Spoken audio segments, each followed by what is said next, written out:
In previous videos we built some traditional hardwood steps for the back door of our house, then added posts made from reclaimed hardwood and new timber handrails.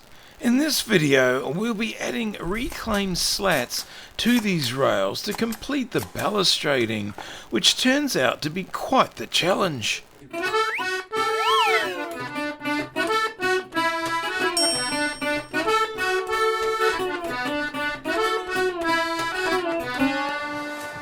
Right, now I'm going to reuse some balustrading that I pulled off some old veranda rails, and it has this feature piece in the middle. I've already cut that to a length. It's a weeny bit long. Just going to go somewhere along there. Before we can find the final length of the slat, we need to know where it is positioned. In this case it will be in the center. So we measure the full length, divide this by half, and then take off half the width of slat to get the edge.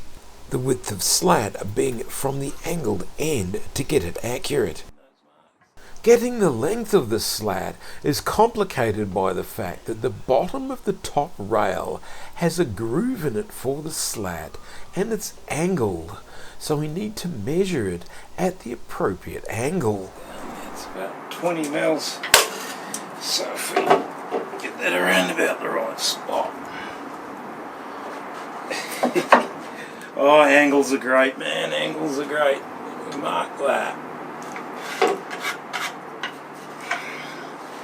And we know that 20 mils above that is actually where we want it.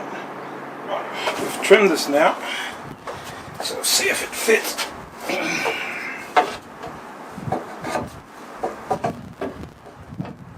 Fit in there.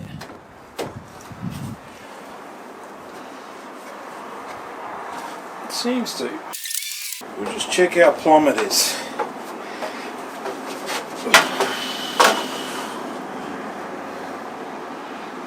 Yeah, it's miles out. To get this plumb, we'll need to trim it a little shorter, as this affects the angle that it sits. Right, after a few times backwards and forth from the saw, I finally got it plumb and fitting right. Tried it down here, too short. Tried it up there, too long.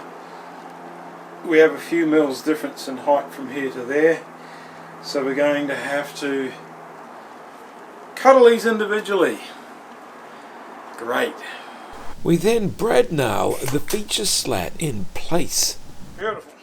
Right, now I have this centered, so if we mark a line there, we have about 795, and if we measure from there, move it up and down till you get the smallest amount, that's 795, so that's dead centered, and we have 795 from there. The front balustrades have around about 110 between battens like this.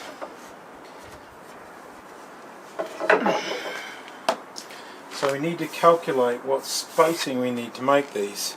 To do this, there is some math involved, but firstly we need the overall space, the width of the slats, and the approximate spacing we'd like between the slats.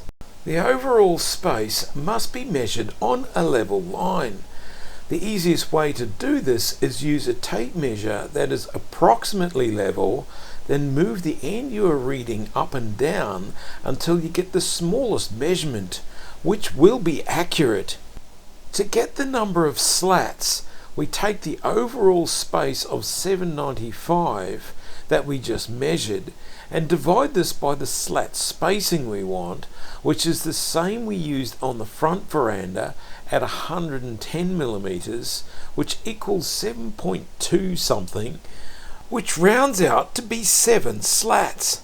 Now the slat width is 63 millimeters, so if we multiply this by 7, we get 441 millimeters total amount of space the slats take up, leaving 354 millimeters of space for the gaps, which we divide by 8, giving us a gap between the slats of 44.25 millimeters, plus the slat width of 63 millimeters equals a slat spacing of 107.25 millimeters.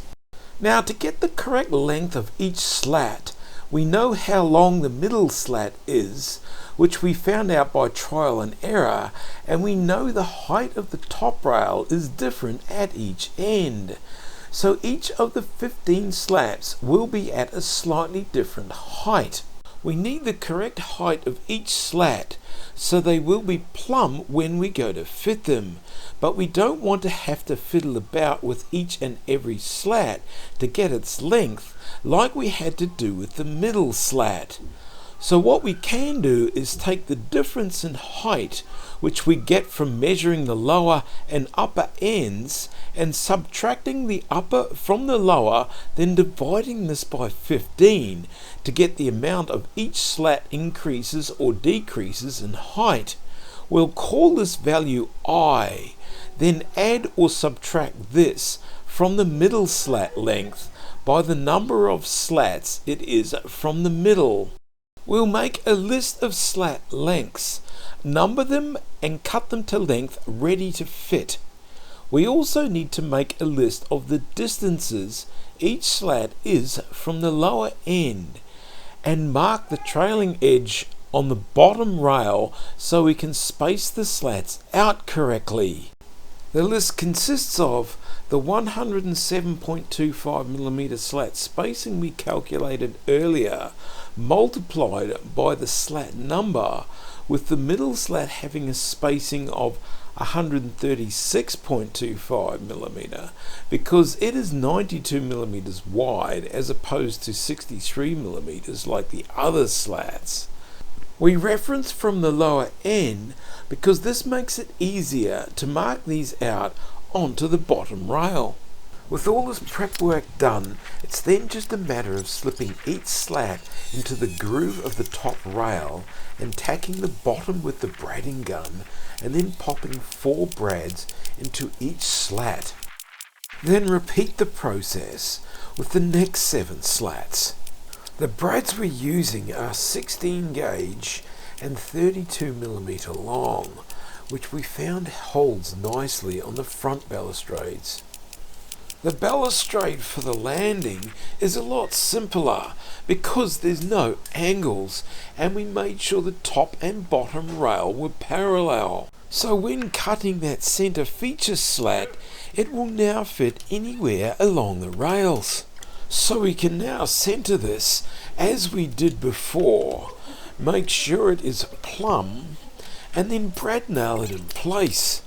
The slats can all be cut to the same length, which makes things a lot easier, although we still need to work out the spacing like we did before, and mark the position of each slat out so when we go to fit them, it's a lot quicker. It also means you get them right the first time, so you don't end up with a weird gap at the very end. Done. Well, that's it for this video. In the next video, we'll be finishing everything off, including painting the balustrades and oiling the hardwood landing and steps. See you then.